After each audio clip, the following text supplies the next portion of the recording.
create a new file and name it, for example, screen resolution. This will help us to always, when we launch this app, have this app opened in a certain resolution that we set. So that's going to be very handy. So let's start with creating a text file. Choose new, text document, and let's call it screen resolution. And instead of text file extension, delete the txt and type in bat.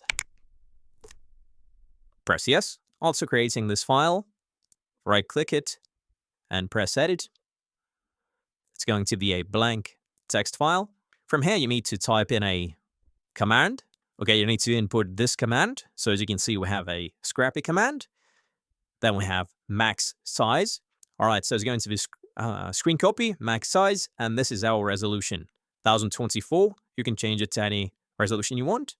And after that, you want to go to File and press Save, and then just quit. And from here, you want to just click on this file twice, just like you're launching any app on your Windows. Just double click, and as you can see, the resolution worked, the command worked, and I have my Chrome open with some news page, and everything is now working. And as you can see, we have our initial texture. That means that